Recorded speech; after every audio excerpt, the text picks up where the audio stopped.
microspore, that is the pollen grain. It is the first cell of the male gametophyte which contains only one haploid nucleus. During early stage of development, it remains within the microsporangium. Now this cell undergoes unequal division and forms a small generative cell and a large vegetative or tube cell. Initially, the generative cell remains lying at one corner of the spore wall.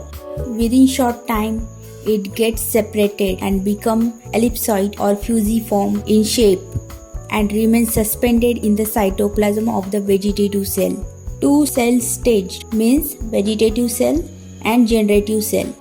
Later on, the generative cell divides and gives rise to two ellipsoidal or lenticular or spherical cells, the male gametes. Three cell stage means vegetative cell and two male gametes.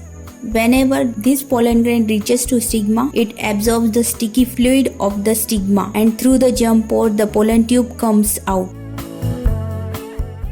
Now, the second division, that is the division of generative cell, may take place either in the pollen grain or in the pollen tube, which develops through the germ pore after pollination. The nucleus of the vegetative cell is commonly known as tube nucleus. It usually shows sign of degeneration with the maturation of generative cell. Finally, the tube nucleus remains within the spore or may enter the pollen tube. Soon or later, it may be degenerated completely.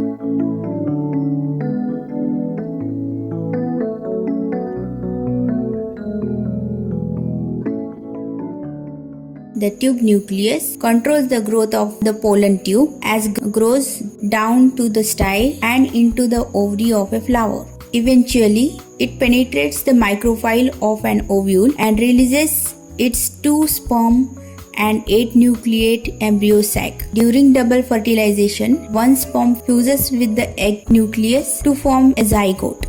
However, recent workers differ with the above opinion and consider it as a purely non-functional remaining structure based on the following facts. In branch pollen tube, the tube nucleus remains in one tube but all the tubes grow normally. It does not always occupy the position behind the growing point within the pollen tube, but in many cases it lies behind the male gametes. In some cases, the growing pollen tube does not have any tube nucleus as it degenerates prior to the development of pollen tube.